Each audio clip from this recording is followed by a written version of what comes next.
जय हिंद दोस्तों।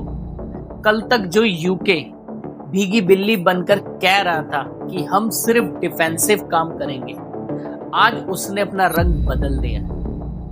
24 घंटे के अंदर यूके ने यूएस को अपने बेसिस दे दिए हैं ताकि ईरान की मिसाइल साइट्स को खत्म किया जा सके। दोस्तों, ये अब रक्षा नहीं है, ये डायरेक्ट ऑफेंसिव अटैक है। ईरान ने भी साफ कह दिया है कि यूके ने हमारे ऊपर हमला करने की इजाजत दे दी है। अब ब्रिटिश लाइफ्स भी खतरे में है। ये सब तो आपको पता ही है दोस्तों कि मिडल ईस्ट इस टाइम एक बारूद के ढेर पर बैठा है और आज हम डिस्कस करेंगे कि इसका भारत पर क्या असर होने वाला है। शुरू होने से पहले मुझे सब्सक्राइब कर लीजिए और फॉलो कर लीजिए ताकि ऐसी इंफॉर्मेशन आपको फ्यूचर में मिल सके। चलिए शुरू करते हैं। अब समझिए पूरा खेल क्या है। ईरान के पास एक ही सबसे बड़ा हथियार है, वो है the straight of Hormuz.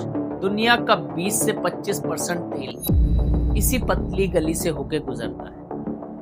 Iran जानता है अगर उसने ये रास्ता ब्लॉक कर दिया तो ग्लोबल इकोनॉमी कोलैप्स हो जाएगी।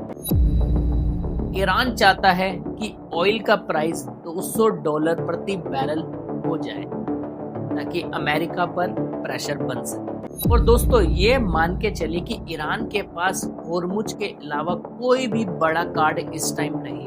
दोस्तों, एक बात समझिए, ईरान अगर अपने होर्मुज कार्ड में फेल हो गया तो वेस्ट वाले ईरान को दूसरा गाजा बना देंगे। ईरान अपनी पूरी ताकत से इस रास्ते को बंद करने में लगा हुआ, चाहे वो ड्रोन से हो या रिमोट कंट्रोल वाली बोट्स हो। दोस्तों जी हाँ, जैसे आप बचपन में रिमोट कंट्रोल कार चलाते थे, ऐसा ही कुछ एक बड़े लेवल पे आप समझ के चलिए कि ईरान क्या कर रहा है। जैसे एक बोट है, उसके अंदर RDX भरा, रिमोट कंट्रोल से उसे शिप के पास लेके गए और बटन दबा दिया, खेल खत्म। आपने हाल ही में सुना होगा कि डोनाल्ड ट्रंप कह रहे हैं कि वो अपनी नेवी सील्स और अपने कमांडोज और अपनी आर्मी को वहां पर भेजेंगे। देखते हैं कि ये एक हाइप है या इसमें थोड़ी सी भी सच्चाई है। डोनाल्ड ट्रंप की एडमिनिस्ट्रेशन अब ईरान के न्यूक्लियर मटेरियल को सीज करने का प्लान बना रही है। बात हो रही है कि डेल्टा फोर्सेस और नेवी सील्स की। लेकिन दोस्तों, ये उतना आसान नहीं है कि आपने वीडियो गेम जैसे चालू की, आप दूसरे के टेरिटरी में घुस गए और आपने वहां पर कब्जा कर लिया। ये सिर्फ मूवी में ही देखना आसान लगता है, लेकिन रियलिटी में बहुत मुश्किल। इसके लिए आपको ईरान की ज्योग्राफी देखनी पड़ेगी। बड़े बड़े पहाड़ हैं, खतरनाक रास्ते। स्पेशल फोर्स का काम होता है इन हिट एंड आउट। वहां महीनों तक बैठकर लड़ाई नहीं लड़ी जा सकती जब तक यूएस 1 लाख से भी ज्यादा मरीन्स और गल्फ कंट्री की आर्मी को एक साथ लेकर इन्वेजन नहीं करता, तब तक वो ईरान को घुटने पर नहीं ला सकता। ये एक नामुमकिन बात है। क्या अमेरिका इतनी बड़ी वॉर अफोर्ड कर सकता है? ये सब तो आपने पहले इंटरनेट पे सुना होगा और न्यूज में सुना होगा कि अमेरिका की इकोनॉमी इस टाइम बहुत ही बड़े बबल में फंसी हुई है और ये बबल कभी भी फट सकता है। अब बात करते हैं इंडिया की। रॉयटर्स की रिपोर्ट आई है कि भारत फिर से रशियन ऑयल का टॉप बायर बनने जा रहा है। लोग कह रहे थे कि भारत दबाव में आ गया है, लेकिन ये बात बिल्कुल गलत है। भारत ने रशिया से ऑयल खरीदना कभी बंद ही नहीं किया। जब हम 10 लाख बैरल रोज खरीद रहे थे, तब लोग कह रहे थे कि हम डर गए हैं।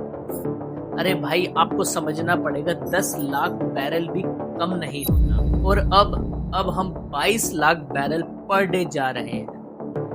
यूएस ने पहले कहा कि रशिया से तेल लो, फिर कहा मत लो, और अब कह रहे हैं फिर से वेवर दे रहे हैं तो आप ले सकते हैं। इसका मतलब तो दोस्तों साफ है, जब खुद फंसते हैं तो रूल्स बदल देते हैं। लेकिन दोस्तों, भारत ने दिखाया है कि हम अपनी एनर्जी सिक्योरिटी से समझौता नहीं करेंगे। चलो यहाँ थोड़ी सी बात यूएन की भी कर लेते हैं। यूनाइटेड नेशन कह रहा है कि हम रास्ता खुलवाएंगे, जैसे रशिया यूक्रेन में खुलवाया, लेकिन वहां अनाज का मामला था और यहाँ तेल का मामला है। वेस्ट चाहता है कि ईरान अपनी ताकत छोड़ दे, लेकिन ईरान को पता है अगर होर्मुज उनके हाथों से चला गया तो दुनिया में उनकी कोई वैल्यू नहीं रहेगी, कोई उनको पूछेगा नहीं। हाँ, माना कि थोड़ी बहुत उनकी न्यूक्लियर फैसिलिटीज की बात हो सकती है, लेकिन स्ट्रेट ऑफ होर्मुज इस टाइम उनका सबसे बड़ा तुर्क का इक्का है। दोस्तों, ये बात भी हमें नहीं भूलनी चाहिए, अगर ये वॉर बढ़ेगी तो इंडिया के लिए भी चैलेंज बढ़ेंगे। लेकिन हमारी डिप्लोमेसी इतनी स्ट्रॉन्ग है कि रशिया से सस्ता तेल भी ले रहे हैं और मिडल ईस्ट में अपना रास्ता भी बचाए हुए हैं। तो कंक्लूजन ये है दोस्तों कि वेस्ट चाहता है कंट्रोल करना और भारत चाहता है स्टेबिलिटी। ये ट्रिपल थ्रेट मैच अब और भी इंटेंस्ड हो गया है। आपको क्या लगता है, क्या डोनाल्ड ट्रंप ईरान की न्यूक्लियर एसेट छीन पाएंगे या ईरान पूरी दुनिया की इकोनॉमी को चौक कर देगा? कमेंट में ज़रूर बताएं। और इन्फॉर्मेशन के लिए और इन्फॉर्मेशन के लिए और अपडेटेड इन्फॉर्मेशन के लिए मुझे फॉलो और सब्सक्राइब जरूर करें। मिलते हैं अगले टॉपिक में। जय हिंद।